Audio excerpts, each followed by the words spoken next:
Tenemos el honor y el gusto de contar en esta mesa con el señor Kinsoressin, que es, como ya hemos comentado a lo largo de esta mañana, relator de Naciones Unidas para el Derecho a la Educación. Voy a hacer una breve introducción de las tres personas que nos acompañan en esta conferencia marco, con el fin de darles la palabra a ellos y ver esta conexión entre APS y derechos humanos que a todos nos refuerza. El señor Sin es doctor en Derecho Internacional por la Universidad de la Sorbona. Durante muchos años se encargó en la UNESCO del derecho a la educación y fue nombrado relator especial para el derecho a la educación en el año 2010. Los relatores tienen entre sus funciones examinar, supervisar, prestar asesoramiento e informar públicamente sobre las situaciones de derechos humanos en países o territorios específicos o sobre los principales problemas de violaciones de derechos humanos a nivel mundial. Y presenta sus informes ante la sede de Naciones Unidas. Como decía y reitero, es para nosotros un gusto y un placer contar con él y este hecho viene precisamente de un coloquio que tuvimos en el marco de nuestro proyecto de investigación en el que, explicando lo que es aprendizaje-servicio en una ponencia, conectó rápidamente con los temas en los que está trabajando y el interés por conocer más y aceptó gustosamente la invitación que le brindamos de acompañarnos en este encuentro, cosa que para nosotros nos sorprendió gratamente y reitero nuestro agradecimiento. Además, en la mesa nos acompañan como comentaristas, nos hemos inventado este nombre en una mesa redonda, con la idea de, tras la conferencia marco sobre que le hemos titulado APS y Derechos Humanos, Alfred Fernández y Ana Vega pueden hacer una conexión o un comentario sobre esta intervención. Alfred Fernández es doctor en Filosofía, experto en Derecho a la Educación, ha participado y dirigido varias investigaciones internacionales sobre esta temática, es director general de OIDEL, que es una ONG con estatuto consultivo ante las Naciones Unidas, la UNESCO y el Consejo de Europa, y es una asociación sin ánimo de lucro reconocida de interés público por el Cantón de Ginebra, en Suiza. El objetivo de OIDEL es la promoción del derecho a la educación como derecho humano fundamental para el desarrollo de la persona.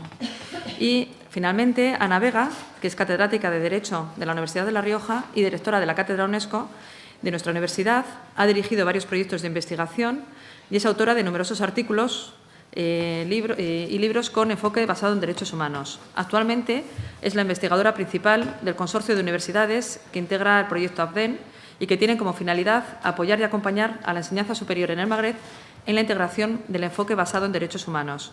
Y es además quien en su momento vio claramente que en ese proyecto tenía que incorporarse el aprendizaje-servicio como metodología en un programa de formación de formadores en derechos humanos. Y gracias a su empeño llevamos adelante ahora ese proyecto y vamos avanzando en estos temas. Sin más dilación, tiene la palabra el señor relator de Naciones Unidas.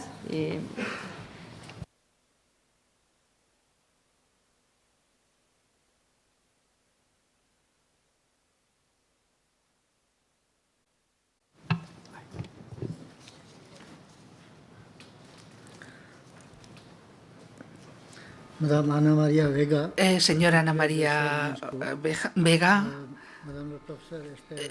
señora experta, señor Fernández, director general de UDED y coordinador de las Naciones Unidas, queridos participantes, señoras y señores, querría primero dar las gracias por haberme invitado a participar en este 7º encuentro de la Red Española de Aprendizaje-Servicio, organizado por la Universidad de La Rioja. Esta red, en colaboración con la UNESCO, con la Cátedra de la UNESCO, Ciudadanía Democrática de Libertad Cultural de la Universidad. Querría felicitar a los organizadores, sobre todo a la profesora Esther Raya, por esta iniciativa tan loable para el desarrollo de las competencias que engloba todos los niveles y todas las formas de educación. Considero muy favorable lo que tiene que aportar la sociedad civil en la educación y en este sentido querría dar las gracias al señor y a la plataforma de la ONG en Derecho de Educación, y también a su coordinador Alfredo Fernández, con quien he tenido el placer de trabajar durante muchos años.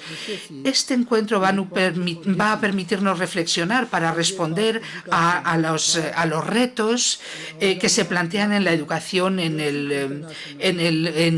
el entorno nacional e internacional, en constante evolución según las transformaciones y las mutaciones sociales, económicas, tecnológicas y culturales que están inducidas por la globalización, por el mundo de la globalización.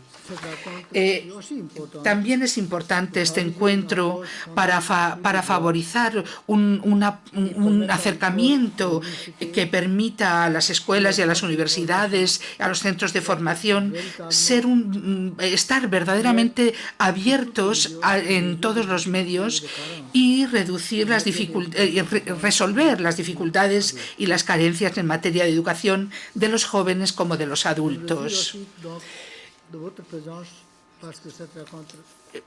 Estoy muy contento porque aquí están reunidos diferentes expertos de sociedades civiles, etcétera, intentando hacer un balance como método innovador.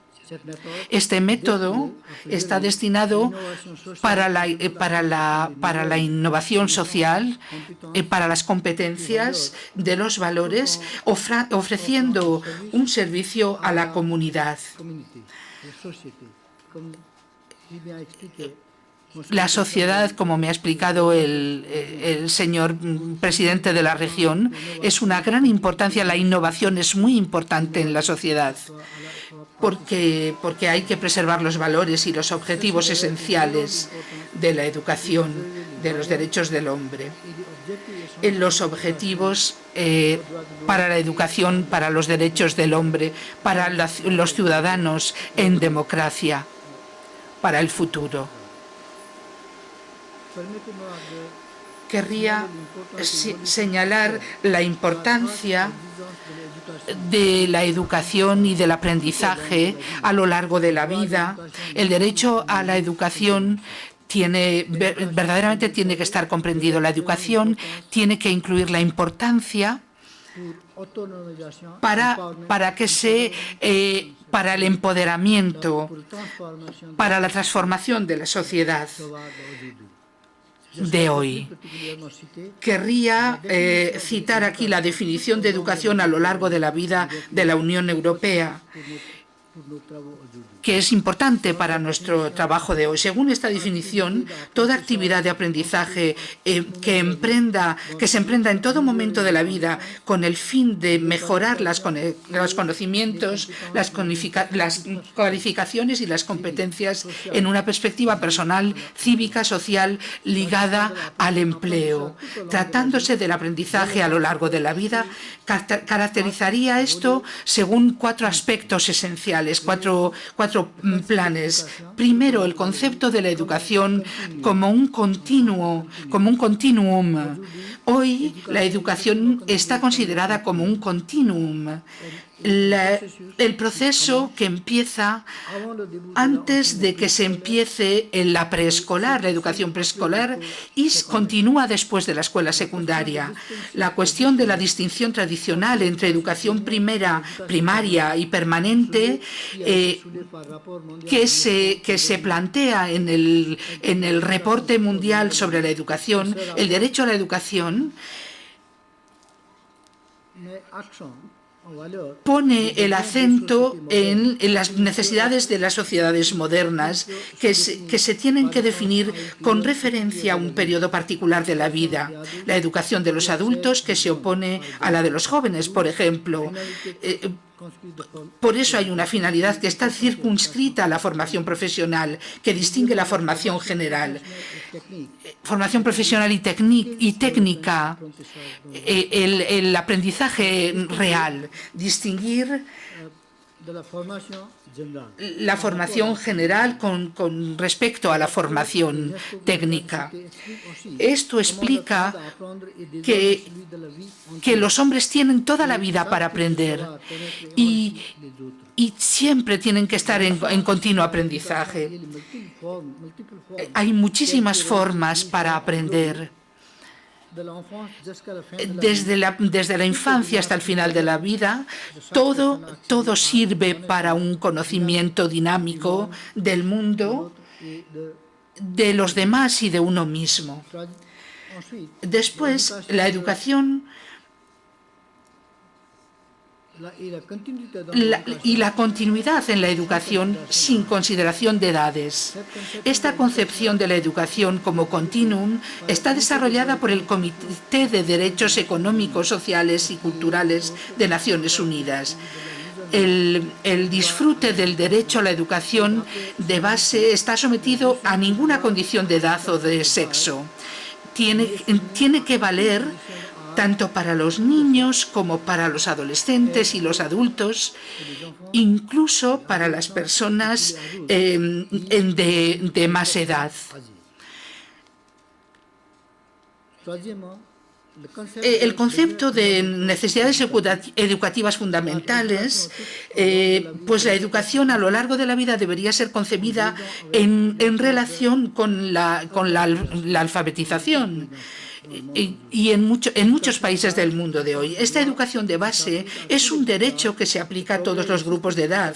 Los programas y los sistemas educativos que corresponden tienen que estar concibidos de manera que se pueda convenir a que haya gente que aprenda de todas las edades. Por otra parte, políticos y estrategias tienen que estar también elaborados, políticas y estrategias, para poder ligar los esfuerzos de alfabetización al desarrollo de las competencias, para poder hacer una mejor herramienta de autonomización.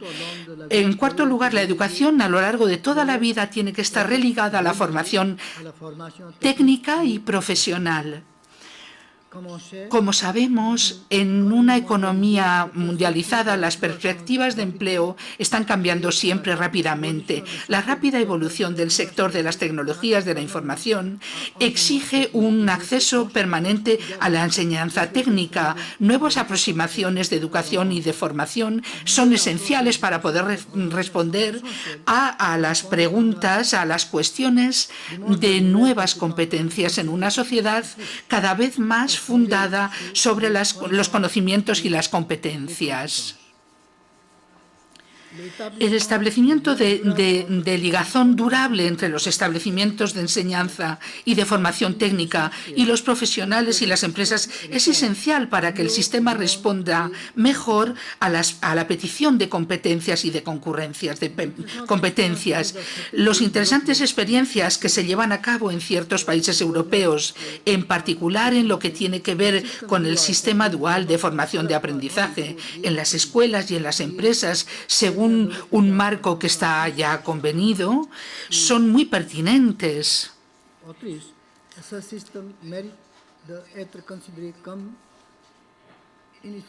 Es una estrategia de educación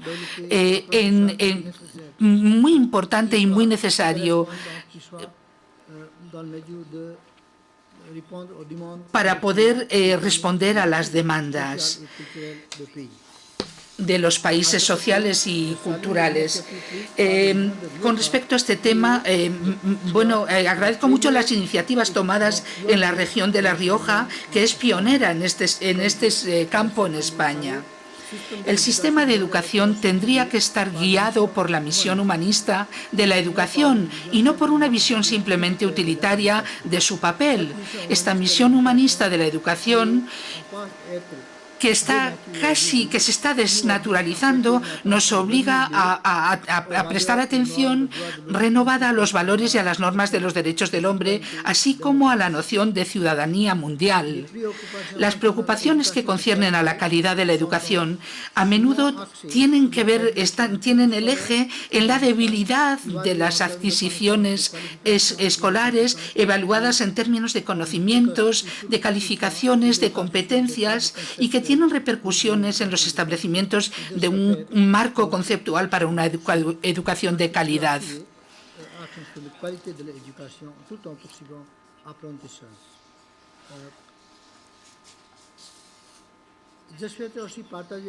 Quiero también poner aquí mi experiencia en las Naciones Unidas.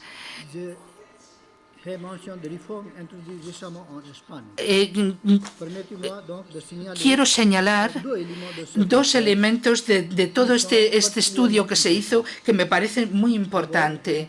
Primero, una revalorización en varias etapas de todo el recorrido educativo, y después la revalorización de la enseñanza técnica y profesional como herramienta para luchar contra el abandono escolar prematuro, que es muy elevado en España. Por otra parte, la política regional sobre el aprendizaje dual se sitúa en la continuidad de esta reforma. Este contexto es en el que yo veo pues, sus trabajos de ustedes en esta perspectiva nacional, que podría ser también ejemplar y ejemplarizante en medios internacionales y nacionales. En los esfuerzos destinados a promover una educación de calidad, un sitio privilegiado tiene que ser acordado a la educación y a la formación a los derechos del hombre, lo que necesita la formación del personal enseñante, tal y como lo señaló la señora alcaldesa. Con un acercamiento basado en los derechos del hombre, la educación tiene que promover la adquisición de aptitudes a través de una formación basada en las competencias. El aprendizaje-servicio merece que sea apreciado como un método absolutamente adecuado para integrar el acercamiento que se funda en los derechos del hombre en los sistemas educativos. Las normas de los derechos del hombre definen un cuadro normativo que habla de una acción a lo largo de la vida, una formación continua que permite abrir a todos todo lo que hay que ofrecer. Todo tiene que estar basado en los derechos del hombre. Y hay que hacerlo desde esta perspectiva. Permítanme también establecer, a propósito de mi informe a las Naciones Unidas del año pasado, 2013, donde había tratado la cuestión de los derechos y la educación y las reflexiones del debate sobre los informes para 2015. No sé si están al corriente de los debates que surgieron para este año, al final del año que viene, y este año va a haber una definición por el Comité de los Derechos Internacionales. Y en este contexto, nuestros trabajos aquí tienen una importancia particular, pues la preocupación de la comunidad es muy especial en lo que tiene que ver con el aprendizaje total. Hay partes de reflexión que se están tratando y esta aproximación a los derechos del hombre tendría que estar integrada en el proceso de enseñanza, en las reflexiones que tienen ir en este sentido. El compromiso suscitado por el Programa de Desarrollo para después de 2015 debería estar para dar un marco internacional para la ampliación de la realización de los derechos para la educación para todos, pues este derecho a la educación es un derecho de carácter global, pues es esencial para el ejercicio de todos los derechos del hombre, todos los demás derechos, y justifica que la educación esté considerada como el fundamento del programa de desarrollo para después de 2015.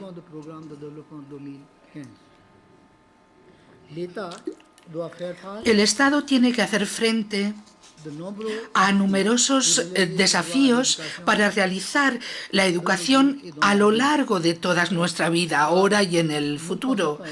Pues estamos constatando disparidades y desigualdades entre los países y también en el interior de ciertos países que se están acrecentando en el nivel internacional. Tiene que haber una necesidad que tenga que ver con que se ocupe de la importancia de los derechos fundamentales, los derechos del hombre, justicia social y equidad que constituyen el sustento de los demás derechos del hombre. Y en este contexto, garantizar el acceso a la educación, una educación de calidad que permita el aprendizaje en todos los países del mundo y que tengan que ver con los derechos del hombre, incluso en países donde todavía no están puestos. Los derechos del hombre no se ejercen continuamente. Hay que llevar que sea algo para todos la educación, como un derecho a la solidaridad, pues es un derecho de vocación comunitaria que tiene que ser también un tema en sus trabajos. Derecho a la educación para el conjunto de la población de manera más global, en el ángulo, con una perspectiva de progreso, el que tenga que ver con la sociedad del Estado y más allá de la comunidad internacional en sí. Los valores de los derechos del hombre y los principios democráticos universalmente reconocidos deberían estar integrados en todos los sistemas de educación. La adquisición de conocimientos relativos a los valores de derechos del hombre debería estar situado en el primer plano de toda reflexión en cuanto a la calidad de la educación, que sea profesional, técnica, todo tipo de enseñanza.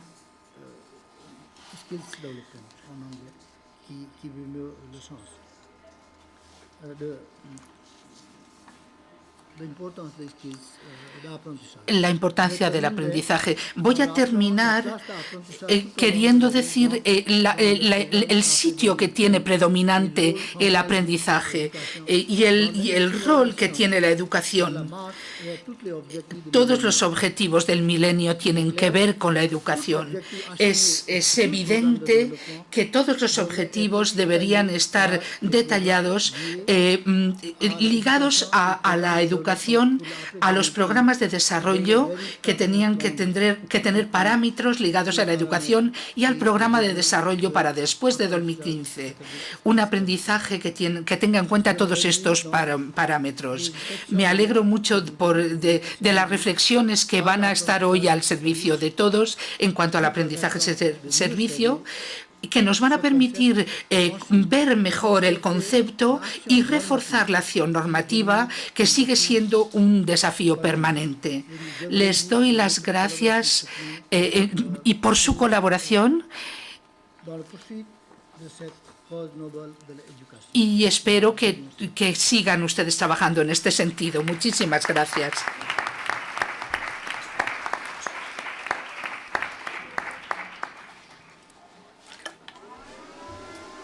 Pues muchas gracias por esta y por esta perspectiva que se abre también con el marco del post-2015.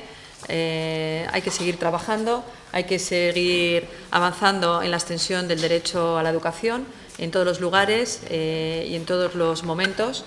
Los derechos sociales frente a otros derechos es un conjunto de fuerzas y a veces cuando uno piensa que están conquistados surgen nuevas iniciativas o nuevas directrices que los desnaturalizan. Entonces, creo que es importante que entre todos no solamente esperemos los cambios que vengan desde arriba, sino que todos como pequeños actores contribuimos en ese proceso de garantía de esos derechos humanos.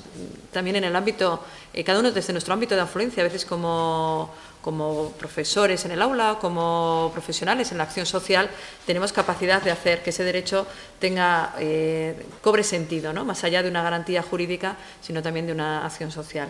Entonces, se abren nuevas perspectivas con el en 2015, ahí estaremos y ojalá veamos en alguna de las líneas escrito expresamente las aportaciones que esta metodología puede suponer para ello. Muchas gracias. Tiene la palabra Alfred Fernández, cuando quiera. Muchas gracias. Y yo simplemente voy a hacer 2 o 3 comentarios sobre lo que acabamos de oír, comentarios que me sugiere la intervención, partiendo de 2 puntos, 2 primeras ideas. La primera, efectivamente, es la idea sobre la que ha insistido el relator de este nuevo concepto de educación, que es la educación a lo largo de la vida, ¿no? Que hay que pensarla también desde el punto de vista jurídico, porque la mayoría de los sistemas educativos en los países están todavía basados en una división en primaria, secundaria, universitaria y formación continua. Y creo que una de las tareas que se plantean hoy en día, justamente a nivel del derecho a la educación, es comprender la educación como un continuum, y esto requiere, pues, como he dicho, repensar el sistema educativo en su conjunto, pero también normativamente. Este es el primero. La segunda es, efectivamente, la sociedad de la información, la sociedad del saber, en la que estamos entrando, que es una transformación mayor, una transformación fundamental de la sociedad, del sistema económico también, el reparto de Internet, por ejemplo, la colaboración. Algunos han dicho que, efectivamente, ya la sociedad del futuro no va a basarse sobre la escasez, la economía del futuro sobre la escasez, sino sobre el reparto y la colaboración. En ese sentido, es interesante todo lo que está diciendo Rifkin sobre la era del acceso, cómo va a transformar eso nuestros sistemas económicos y nuestros sistemas sociales. Yo creo que en ese contexto es muy importante romper la separación que existe entre las aulas, la educación formal sobre todo, y la sociedad. Entonces creo que el aprendizaje-servicio, asociando transmisión de conocimientos y de competencias, no solamente de conocimientos, sino de competencias, y una intervención social real. No se trata de simular algo, o sea, no se trata de hacer simulaciones, sino verdaderamente intervenir, y al mismo tiempo la reflexión, pues es una metodología efectivamente muy importante para el futuro de una educación de calidad. La reflexión me parece esencial. Dentro de unos días, no dentro de unos días, hoy mismo, el 20 de noviembre, la UNESCO publica un libro sobre la filosofía, sobre la importancia de la filosofía. Y cuando el relator hablaba de una formación humanística y una formación en valores, esto es esencial. En la mayoría de los sistemas educativos hoy en día ya no se estudia la filosofía, es decir, no se enseña a pensar a la gente, porque eso es peligroso. Como decía muy bien Unamuno, esta funesta manía de pensar. En algunos es optativa, pero quiero decir, hay verdaderamente algo importante en esta formación en derechos humanos, formación en valores, que se está dejando un poco de lado. También me parece que el aprendizaje-servicio es muy importante para 2 competencias esenciales fijadas por la Unión Europea en el marco de las competencias esenciales, que son las competencias sociales y las competencias relativas a la innovación. Ayer, en la conferencia introductiva, se nos hablaba justamente de esto, innovación, ¿no? Innovación. Y yo creo que también es muy importante en el marco del aprendizaje permanente. Nosotros hacemos mucho trabajo de formación de personas en la práctica de Naciones Unidas, y nos damos cuenta de la importancia no solamente de que la gente haga prácticas, sino que efectivamente haya un trabajo reflexivo de saber cómo la gente eso lo incorpora a lo que está haciendo realmente, qué es lo que aprende de esto. Bueno, muchos alumnos luego nos dicen, ahora me es muy fácil aprobar el derecho internacional de derechos humanos porque ya lo he vivido, ¿no? Lo ha entendido, lo ha comprendido perfectamente. Bueno, esto me parece también muy importante en el marco del enfoque de derechos. Es decir, esta metodología es ideal para el enfoque de derechos humanos. Es decir, porque ayer cuando nos hablaban de este dar, yo me permito corregir a la dar y tú me das y yo te doy, pero es más que esto. Yo estoy favoreciendo los derechos de la persona. Y esto es lo que es fundamental. El enfoque de derechos humanos, ¿qué significa? Pues simplemente significa esto. Significa que no nos planteamos la realidad social en términos de mercancía, sino en términos de favorecer la emergencia de los derechos de la persona, de respetar los derechos de la persona, que debería ser el objetivo fundamental del sistema social, digámoslo claramente. Pero si podemos hacerlo, estamos no haciendo un discurso teórico sobre la ciudadanía, sino que estamos viviendo los derechos. Y esto es lo que ha faltado siempre en la educación en derechos humanos, la educación a ciudadanía, que es un gran fracaso mundial, hay que reconocerlo, porque justamente si es un discurso teórico, y nosotros, los que hemos hecho formación del espíritu nacional, sabemos muy bien la importancia que eso ha tenido en nuestra formación cívica y profesional. Bien, entonces, pienso que en ese sentido aquí estamos en una metodología que efectivamente puede ser muy importante y que necesitamos repensarla también con este enfoque de derechos, ¿no?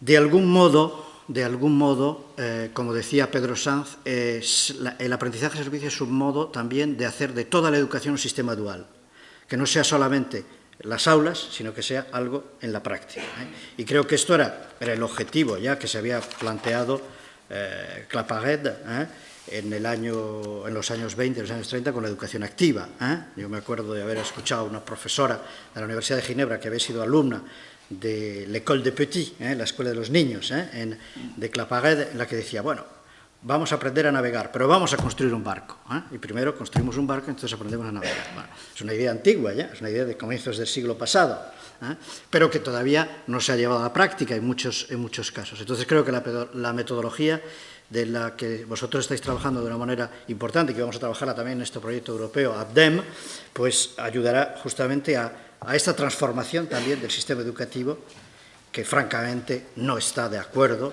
con la sociedad en la que vivimos. Muchas gracias.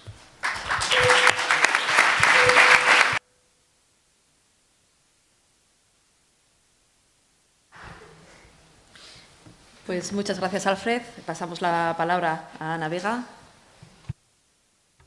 Buenos días, bienvenidos a todos. Yo soy consciente de que tengo un público el más sensibilizado y, por lo tanto, selecto para poder entender, debatir, reenfocar, si hiciera falta, el derecho a la educación. Yo me veis leyendo aquí en mi iPhone porque creo que es por donde vamos a arrancar, y lo digo en mi doble papel de docente universitaria y de jurista. No sé cuántos profesores, me da igual del nivel educativo, se han leído alguna vez cuáles son los fines del derecho a la educación internacionalmente marcados. Por lo tanto, fuera del debate permanente al que nos tienen acostumbrados nuestros políticos en España.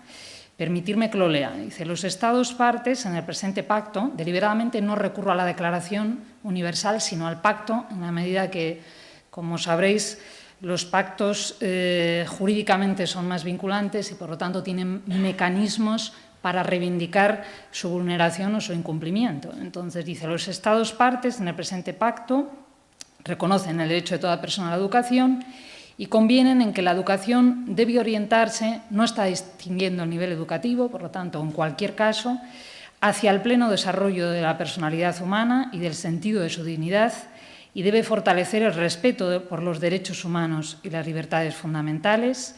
Convienen, asimismo, en que la educación debe capacitar a todas las personas para participar efectivamente en una sociedad libre, favorecer la comprensión, la tolerancia y la amistad entre todas las naciones y entre todos los grupos raciales, étnicos o religiosos, y promover las actividades de las Naciones Unidas en pro del mantenimiento de la paz. Insisto, soy jurista y yo, si esto hiciera un test a mis compañeros de la Facultad de Derecho, que en teoría todos han estudiado esta asignatura, no sé cuántos, y deliberadamente recurro a mi colectivo, han diseñado sus programas, sus guías docentes, sus prácticas y sus competencias a la luz de estos fines, ¿no? Y arranco desde ahí.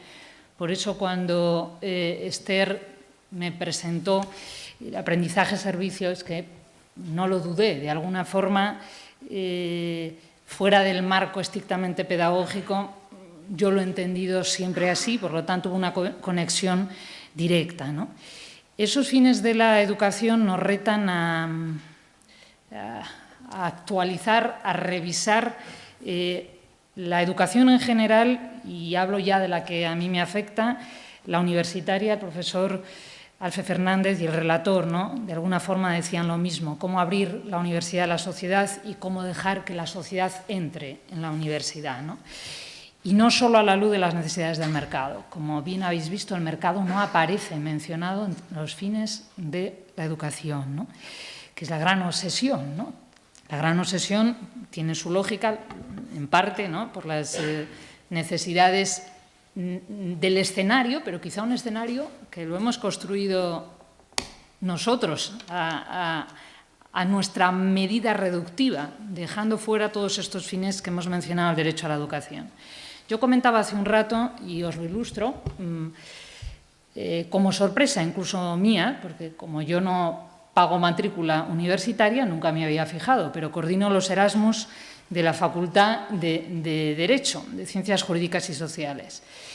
Y vi que aparecían las asignaturas de las que se había matriculado el alumno, la suma del coste de esas asignaturas, y en letra pequeña, el coste real de esta matrícula es X, casi doblaba la cantidad efectiva que pagaba el alumno.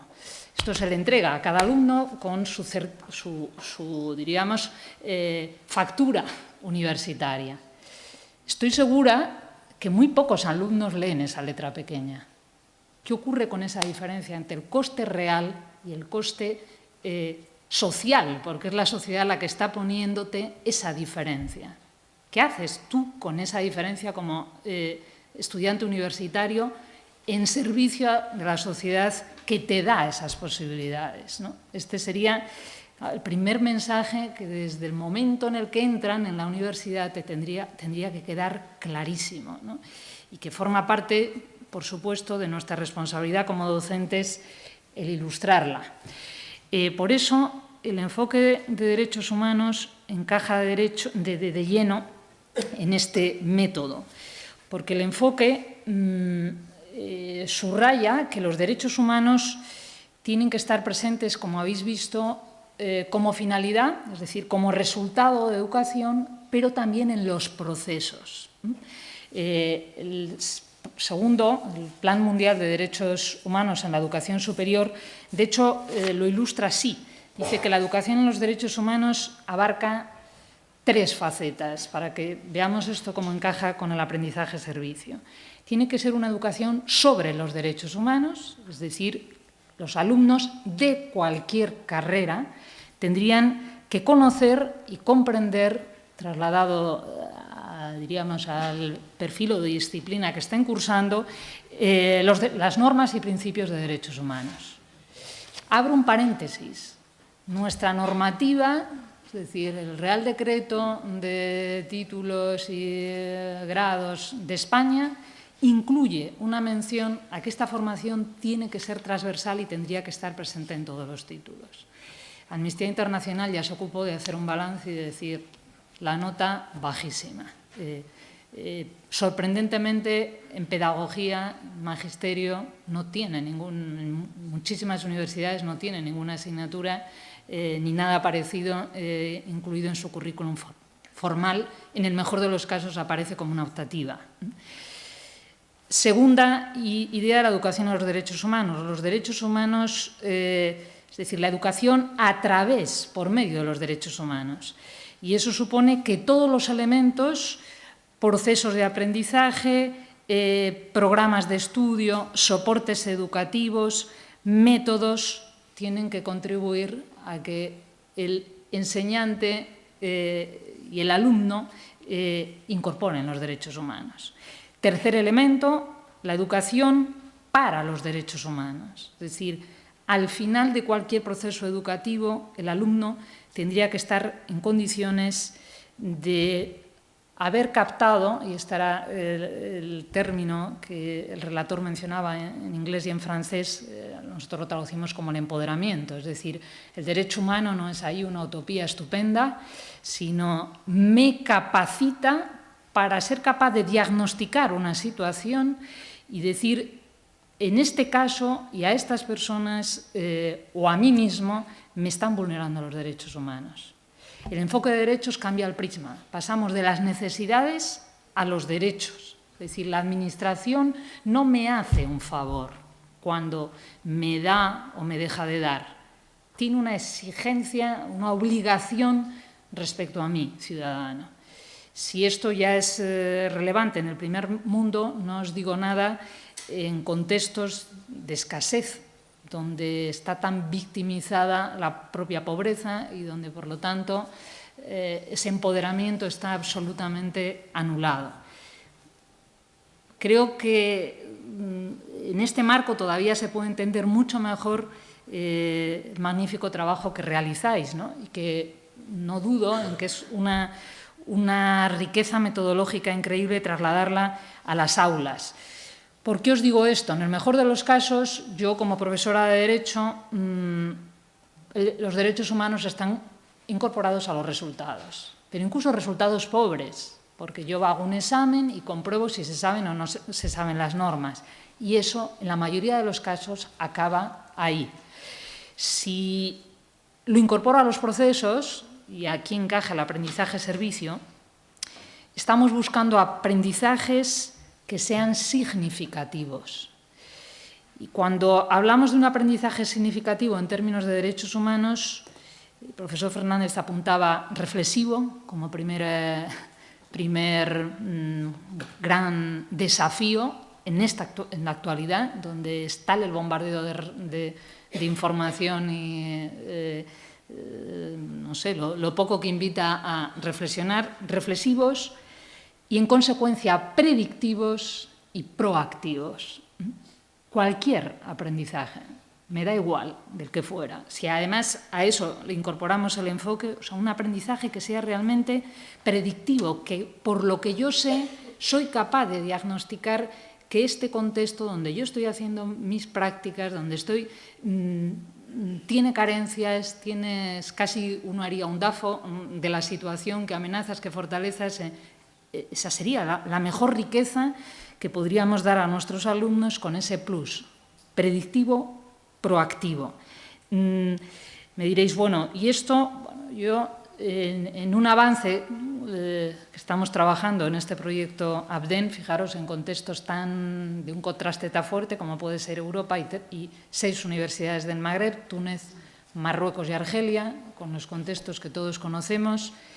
Y os adelanto que el interés que ha suscitado, podríamos decir recelo, ninguno, conociendo todos los socios del Magreb muy claras sus líneas rojas, que también las hemos discutido, a dónde querrían aspirar, pero donde, si quieren hacer una revolución, ellos ya saben que las revoluciones silenciosas, por propia experiencia, son mucho más activas. Fijaros el caso de Argelia y el de Túnez. Tenemos ahí dos. Argelia les supuso mucha sangre. Túnez parece, desde luego algo de sangre hubo, pero parece que el asunto funciona, ¿no? Os pongo ejemplos trasladados y con esto acabo, de cómo nos podéis enseñar a través de vuestra forma de hacer y cómo eso nos gustaría poderlo revertir en alumnos. En este momento nos planteamos, bueno, el alumno, como bien sabéis, acaba los grados teniendo que hacer un trabajo de fin de grado. ¿Cuántos trabajos de fin de grado acaban en la estantería y no en la basura?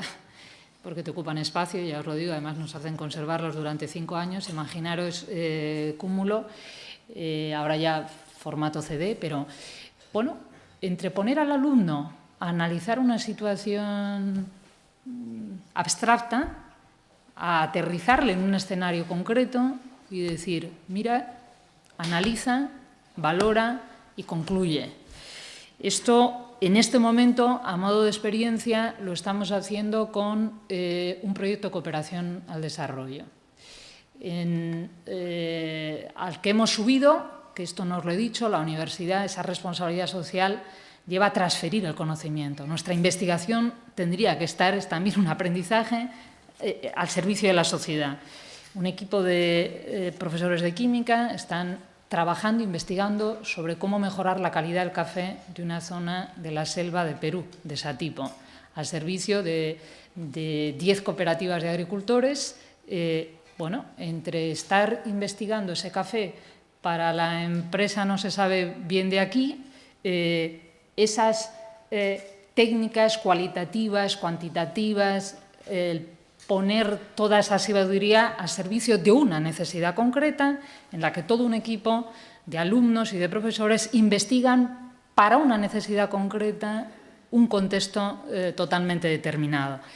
A la vez que os hablo de química, os diría de trabajo social o de derecho, porque dijimos a otros alumnos, bueno, tú trabájate la responsabilidad social corporativa, porque subimos a una empresa tostadora de café para decir, bueno, una responsabilidad social entendida no como una etiqueta de soy bueno, pero en mi empresa exploto, en mi empresa el trabajador, en mi empresa engaño, no sé si, ¿vale? ¿Se entiende? Es decir, bueno, trabaja sobre la responsabilidad social corporativa en conexión, en este caso, una empresa, como os digo, de cafés. Y tercero, la intervención social. Pongamos a los alumnos de trabajo social, démosles las informaciones que necesitan, los ponemos en contacto con el partner de allí, la ONG, y que nos diseñen la intervención social, calendario, evaluación, contenidos, objetivos. Creo que sobra que os diga que la motivación del alumno cambia automáticamente, ¿no? Al mismo tiempo, la ONG y los socios locales, os diría que el impacto de la motivación ha sido directa en los propios agricultores. Esto no ha... Vamos, yo llevo desde minuto cero de esta universidad, cuando se creó. No soy consciente de que se hubiera llevado a cabo antes. Sí, por supuesto, proyectos de cooperación al desarrollo, pero ese ensamblaje entre lo que tú estudias, lo que investigas, cómo lo reviertes a la universidad. Por eso, cuando Esther me explicó, dije, caja de lleno, formemos. Por eso, en parte, mi satisfacción también era el que ayer pudieran escuchar los docentes de la casa, ¿no? Porque es un reto a replantear nuestras metodologías, nuestros objetivos, y en eso, ya os adelanto, tenemos que aprender mucho, y de vosotros fundamentalmente, que sois los que lleváis mucho tiempo en la brecha. Nada más, y perdonad si me he estirado un tiempo.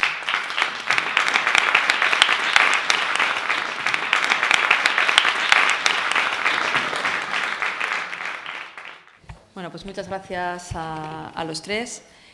Abrimos un turno de preguntas. No sé si, bueno, las ideas que se han planteado sobre la mesa, bueno, pues un momento para poder intercambiar puntos de vista o cuestiones que queráis hacer a cualquiera de las tres personas que nos acompañan.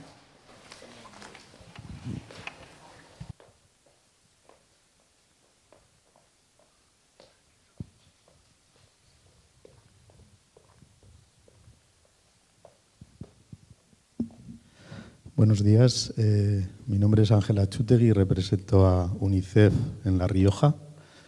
En primer lugar, queríamos felicitar a la organización de este 7º encuentro de la Red Española de Aprendizaje-Servicio, y yo personalmente felicitar a los ponentes de esta primera experiencia. Pero no podía hoy, por menos, que preguntarle al relator para el derecho a la educación, en un día como el de hoy, en el que se celebra el 25 aniversario de la Convención sobre los Derechos del Niño. Como usted sabe, todos estos derechos tienen mucho que ver con la educación de los niños. Me gustaría que hiciera una valoración de estos 25 años, que espero que hayan sido positivos, pero sobre todo de todo lo que falta por hacer para que estos derechos se cumplan verdaderamente.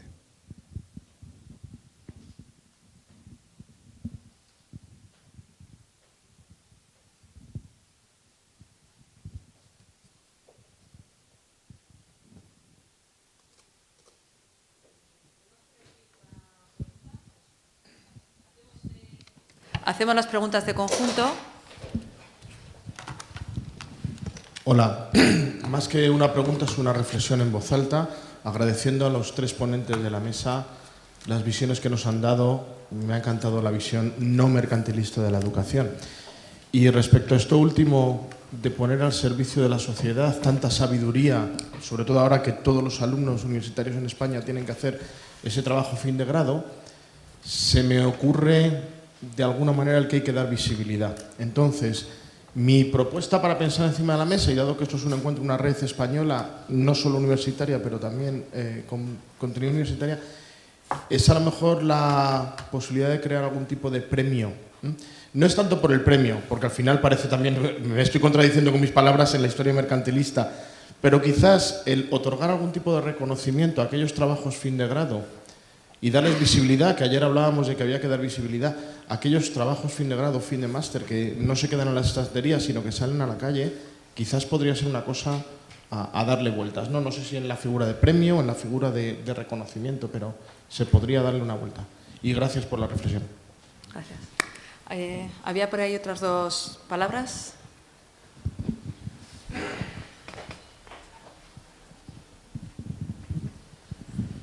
Sí. Yo vengo de la enseñanza anterior a la universidad, de la enseñanza obligatoria, y también quiero plantear una reflexión. He quedado francamente preocupado cuando ves las orientaciones que en este momento se está dando al sistema educativo en España, cuando se ha quitado la educación para la ciudadanía y se ha argumentado que se quita porque trata temas conflictivos y trata temas discutibles y que esos temas deben quedar fuera de la escuela. ¿Cómo vamos a educar en los derechos humanos si se quita la discusión sobre aquellos temas que son más conflictivos? Hemos visto cómo la nueva orientación clasifica las asignaturas en troncales específicas y de libre configuración autonómica, o lo que es lo mismo, de primera, segunda y tercera categoría. De tal manera que es perfectamente posible que un alumno o una alumna de primaria termine la etapa de primaria sin haber cursado nada de educación artística, porque son otras cosas las que priman. Me preocupa mucho el derecho a la educación en nuestro país cuando el nuevo sistema está enmarcando a los alumnos y alumnas en itinerarios muy poco permeables que apenas permiten el paso de un lado a otro y que, por lo tanto, su derecho a la educación y sobre todo a la educación permanente, cosa que apoyo y me ha gustado mucho de la ponencia de los tres, pero especialmente del relator, me parece que es clave y que es fundamental. Y por último, una cosa que me parece clave y que también han subrayado los tres: el contenido de la educación, los fines de la educación, el desarrollo integral de la personalidad humana en el respeto a los principios de convivencia, etc.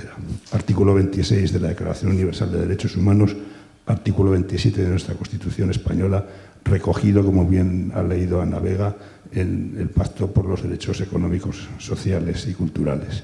Creo que más que nunca hay que seguir pensando y reivindicando este enfoque de educación integral, no mercantilista, en el cual corremos un riesgo evidente de caer en nuestro sistema educativo.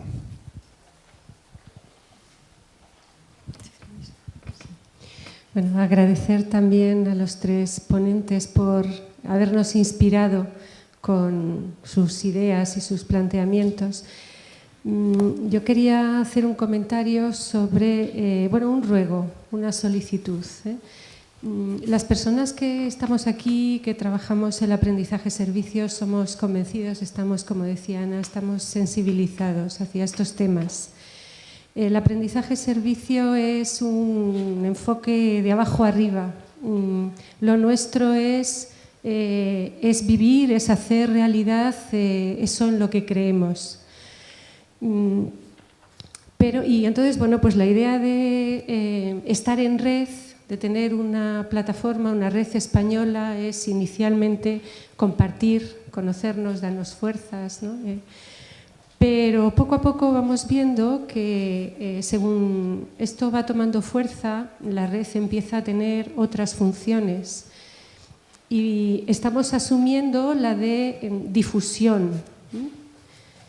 pero lo nuestro es trabajar en la base. Entonces, yo entiendo que ustedes tienen posiciones, llevan años trabajando, difundiendo, y bueno, pues el ruego, la solicitud es que desde donde están, nos apoyen, nos ayuden en esta labor de difundirlo, promoverlo. Muchas gracias.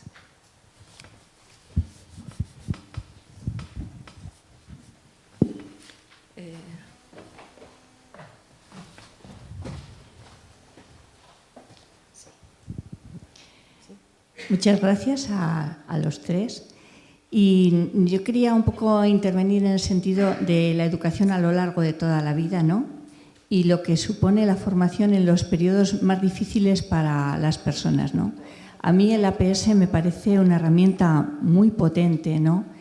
Y creo que el enfoque de trabajar desde los derechos y no desde las necesidades también nos pone en un nivel de reflexión que nos puede ayudar mucho como ciudadanía. A mí me importa mucho, coincido con las cosas que ustedes han expuesto y coincido también con algunas de las cosas que dicen mis compañeros. Ahora mismo ni el marco legal ni la situación en la que estamos viviendo, tanto a nivel estatal como a nivel internacional, pues parece que esté dando pasos hacia una ciudadanía protagonista, hacia una ciudadanía que de verdad pueda hacer ejercicio de sus derechos, pero no como seguidor de nadie, sino porque tiene la posibilidad de estar en lugares de formación en los que se convierte en eso, en un ciudadano, una ciudadana protagonista. Entonces yo apuesto por la formación a lo largo de toda la vida y apuesto porque todas estas herramientas rompan las barreras, a veces incluso de los marcos legales, y nos ayuden a trabajar en red y a salir adelante con todo esto.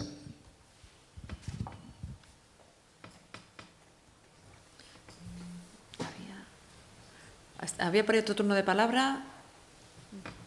Bueno, para no dilatar el tiempo y poder mantener el programa dentro de los límites previstos, sobre todo porque luego tenemos los grupos de trabajo y tenemos la asamblea. Y bueno, pues para no comernos el tiempo, hacemos una ronda, si queréis, de respuesta a las cuestiones que se han planteado por parte de las personas asistentes y cerramos este paso, damos paso a un breve descanso para continuar con los talleres.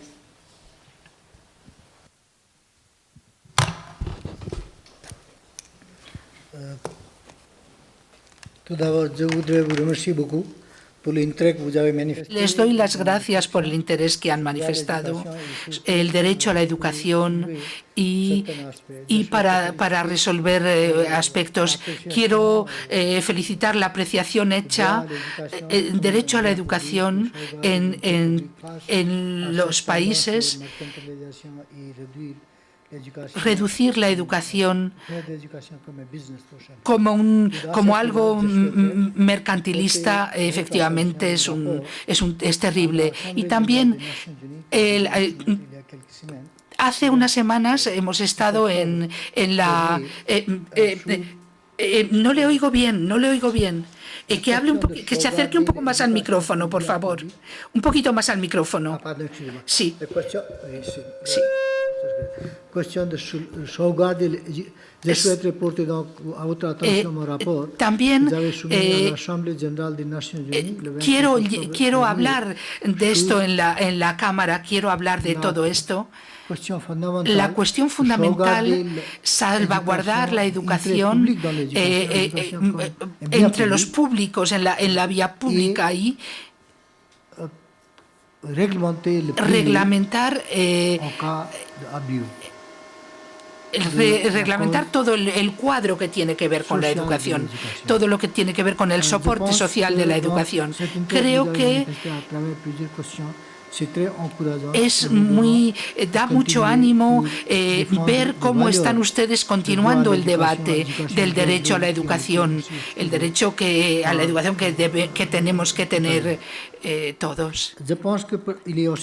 Creo que también es importante, como dijo el anteúltimo exponente, el anteúltimo que preguntaba, la cuestión de ciudadanía es importante, ciudadanía global. Tiene que estar al alcance de todos, porque si hablamos de una sociedad, se trata de valores culturales, valores universales. Son los valores universales de todos. Hay que trabajar en este sentido, aproximarnos a todos estos campos que tienen que ver con una aproximación realmente que tiene que ver con aprender a lo largo de la vida y aprender para ser un ciudadano. También creo que han sacado este deber educación técnica, profesional, para que sea útil a la sociedad, pero también respetando la finalidad de la educación como desarrollo de la personalidad humana en su integralidad, lo que quiere decir los valores de los derechos del hombre, la riqueza de la diversidad y de la cultura diferente, de la participación en democracia, una sociedad que participe, que tenga que ver con todas las participaciones posibles en todos los ámbitos, como hemos visto esta mañana. Estoy de acuerdo con los comentarios que han salido aquí.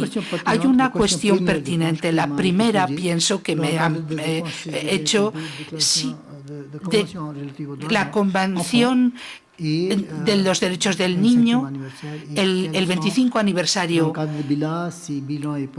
si el balance es positivo o es negativo, es un tema muy importante.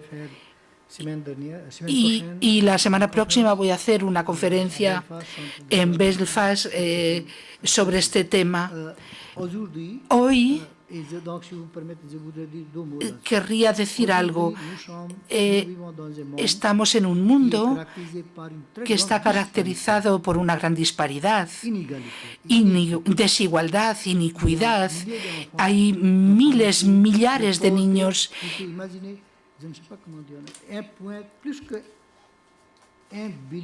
Más de 1.000 millones de niños están en la pobreza. Hay 1% de la población mundial que tiene el 80% de la riqueza del mundo. ¿Cómo pueden imaginar entonces un mundo que sea equitativo? El sistema de educación está sometido a estas normas. Los derechos fundamentales a la educación las convenciones que han sido puestas de manifiesto son cuestiones, pero queda tanto por hacer a nivel internacional y nacional para que se garanticen estos derechos, sobre todo porque no tengo cifras precisas, pero hay como 60 millones de niños que no tienen educación, no tienen derecho a la educación. Y estos 150 millones de niños que tienen educación, pero no paridad. Y hay muchos otros desafíos, muchos otros retos. El empoderamiento, empowerment, esa es la verdadera cuestión. Alrededor de la competencia, conocimiento, competencia y los valores de los derechos del hombre, guardando la educación como un bien público, lo que es muy importante para el futuro.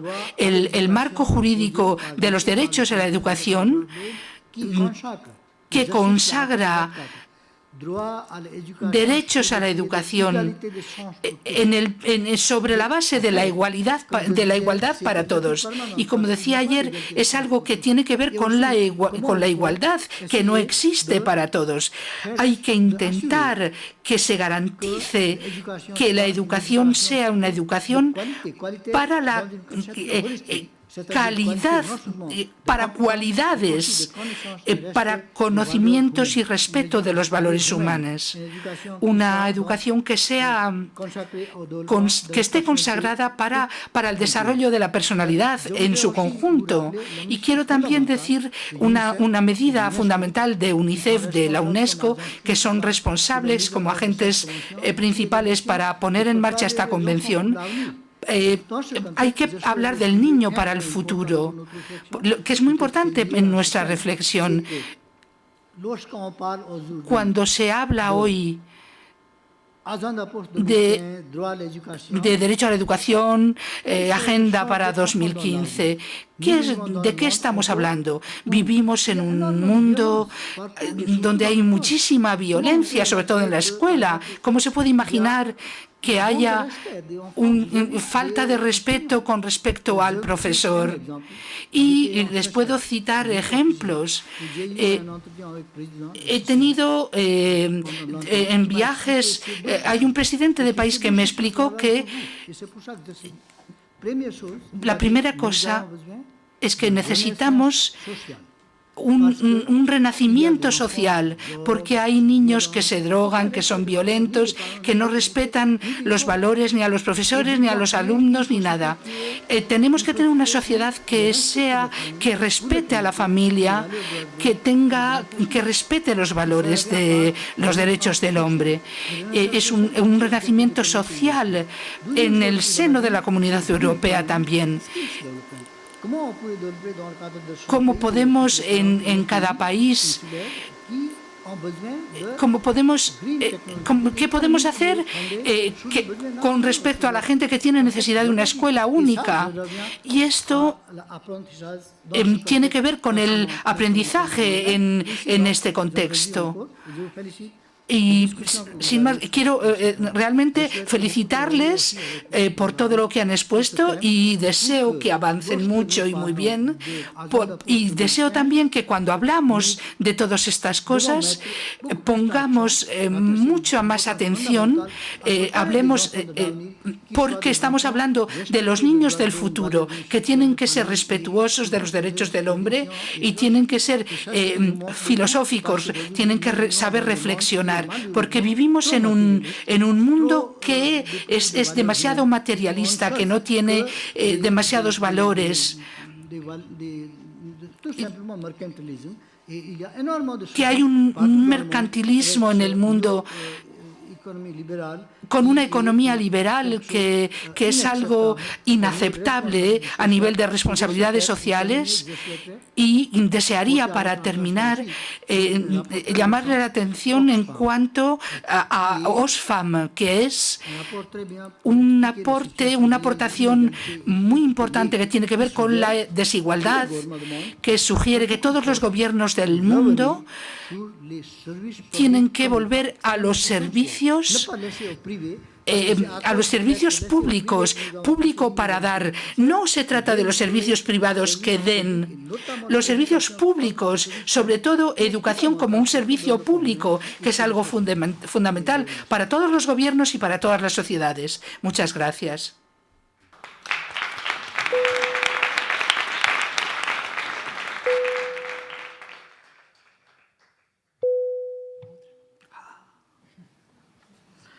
La buena. Tengo 4 pequeños comentarios. El primero es sobre lo que tú planteabas, cómo podemos ayudar. Yo lo que os propongo es que hagamos alguna actividad dentro del Consejo de Derechos Humanos sobre el aprendizaje-servicio, enfocado también con el derecho a la educación y el enfoque de derechos. Eso es una cosa que nosotros podemos perfectamente organizar con vosotros, de tal manera. El Consejo de Derechos Humanos es el organismo más importante de Naciones Unidas para la protección de los derechos humanos, con el que trabaja el señor Singh.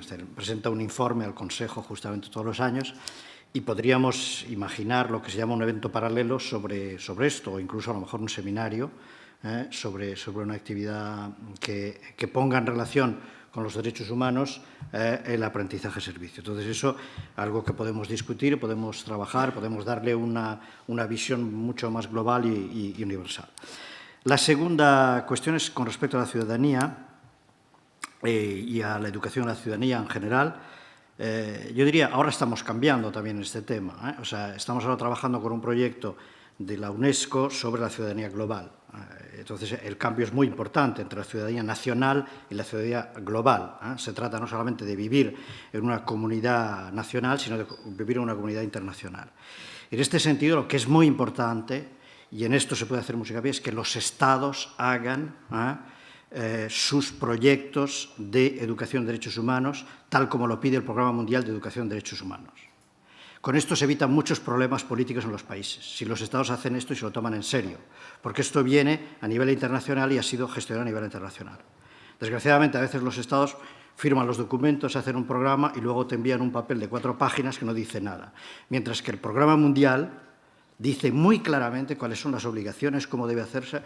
El proyecto ABDEN está sobre la universidad, pero primero ha habido sobre la enseñanza primaria y secundaria. Nosotros hemos trabajado muchísimo sobre el Programa Mundial. Y realmente, políticamente, es mucho más fácil hacer pasar las cosas cuando uno se apoya en las organizaciones internacionales que cuando intenta hacerlo solamente a nivel nacional. Otro tema que va en relación con esto es saber que que hay un papel que tiene que jugar la sociedad civil, y lo digo en cuanto miembro de una ONG. El problema que está ocurriendo muchas veces en los derechos humanos, el derecho a la educación, el derecho de los niños, etcétera, etcétera, es la poca capacidad de la sociedad civil de exigir los derechos. Pero también desde el punto de vista jurídico. Es decir, España es un Estado de derecho, no es un Estado de opereta, es un Estado de derecho, y siendo un Estado de derecho, sabéis que las normas internacionales tienen una aplicación directa en los tribunales. Esto no ocurre en Francia, no ocurre en Alemania, no ocurre en Italia. Entonces, un juez de primera instancia puede aplicar una norma internacional directamente en un juicio. Bueno, no hay que tenerle miedo a los juicios. El otro día se hablaba de las clínicas jurídicas. Bueno, pues esto es una manera de aprendizaje-servicio para este tipo de cosas. Cuando hay algo que no va, tenemos el sistema jurídico también para decir las cosas que no van y para interponer querellas. El derecho a la educación hoy en día tiene un problema muy grave, es que en cuanto a derecho no es justiciable en ningún país europeo. Quizá con el protocolo facultativo que se ha introducido ahora al Pacto de Derechos Civiles, Derechos Económicos, Sociales y Culturales, comience a ser justiciable, es decir, que podéis reclamarlo en justicia. Pero desgraciadamente en nuestros países no existe como derecho. Existe de manera indirecta, si te hacen una discriminación, etcétera, etcétera, pero no puedes reivindicarlo como tal, ¿no? Bueno, pues esto es una tarea también que nos incumbe. Nosotros trabajamos, el relator trabaja, el informe del año pasado era justiciabilidad del derecho a la educación, pero creo que no podemos, o sea, en cuanto a sociedad civil, porque aquí creo que hay bastante gente de la sociedad civil, hay que movilizarse en ese sentido. Hay que conocer el derecho. Estamos en un Estado de Derecho. Tenemos que conocer el derecho. ¿Cuáles son las exigencias? ¿Cuáles son las exigencias de las normas internacionales? Y ya digo, España particularmente, con la capacidad que tiene la Constitución de utilizar los textos internacionales, es muy interesante la situación de España en ese sentido, ¿no? Que no la tienen otros países. Entonces, yo creo que en ese sentido hay que saber más de derecho. Yo no soy jurista, hay que saber más derecho, hay que utilizar estos métodos que se hablan, por ejemplo, de clínicas, de law clinics, que son muy interesantes para presentar querellas, para hacer cosas, para mover el cotarro también y hacer investigación en este terreno. Muchas gracias. Has tocado alguno de los temas que iba a tocar, por lo tanto no entro a ellos y hilo con lo que acabas de decir. Fijaros, cuando tratábamos de implementar la herramienta del enfoque y visualizarla en nuestro propio escenario, yo creo que la mayoría de los que estáis aquí sois españoles. Derechos, yo diría que tenemos, gracias a Dios, todos reconocidos. Creo que coincidiríamos en un diagnóstico, una pasividad ciudadana increíble. Y me podría limitar, cuando digo ciudadana, a mi ciudadanía, que es el estudiante universitario. Cuando hablábamos del enfoque dijimos, bueno, no solamente es derechos humanos, cómo es la propia gobernanza universitaria, cómo es el propio hábitat, su hábitat que existen órganos de representación en la universidad, a todos los niveles, instrumentos de reivindicación, no los usan, no porque no los tengan, no hay sensibilidad generada, ¿no?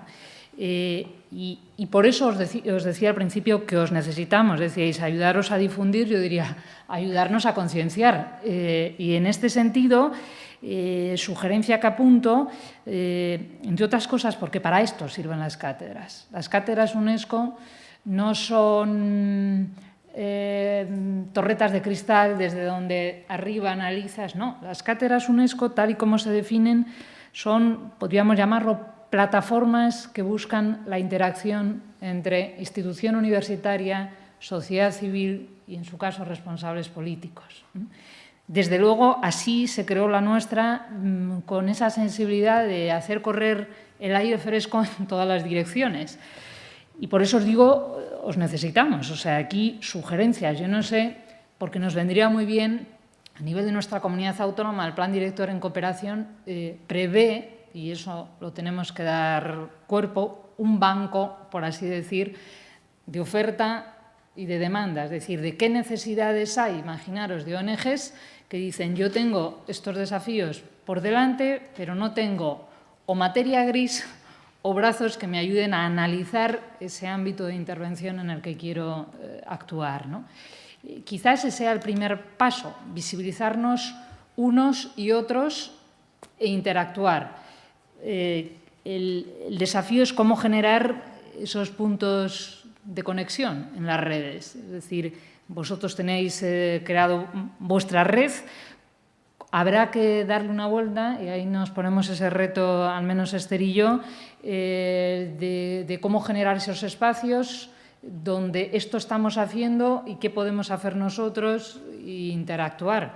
Cuando os decía os necesitamos, no es una frase bonita, o sea, es una realidad, porque a veces nos ayudáis a salir del aula y decir, mirad, esto es lo que tenemos, ¿vale? Trasladémoslo nosotros al aula para hacer salir a los alumnos y al investigador a ese espacio donde se suscitan desafíos, necesidades. Y insisto, no solamente en aprendizaje, o sea, en la enseñanza del alumno, sino también en investigación. O sea, ayudarnos a hacer investigación significativa, útil socialmente. Y para eso es muy bueno que nos retéis, que lleguen las problemáticas y decir, a ver, esto, ¿cómo lo enfocamos, ¿no? Os adelanto que eso, por supuesto, añadiría motivación y enriquecimiento no solamente científico, sino social a esa labor para la que la sociedad, entre otras cosas, nos paga. Esta es la idea, aunque decíamos no mercantilismo, no, por supuesto no lo haríamos por eso, pero lo debemos. Y esa mentalidad a veces no está, lo debemos. Y hablo en la condición de funcionaria a la que le revienta el tópico de mentalidad de funcionaria. Y esa la tenemos que romper. Nos debemos a la sociedad para la que trabajamos. Puede ser una buena sugerencia. He anotado lo del premio con trabajos de fin de grado, al menos para ensayarla en nuestro propio campus. Y os trasladamos y vemos que el efecto, creo que sí, que será positivo, pues el efecto dominó, el mismo que os ha puesto en marcha a todos los que estáis aquí delante. Bueno, me paro aquí porque si no nos cargamos vuestro programa. Bueno, otro turno.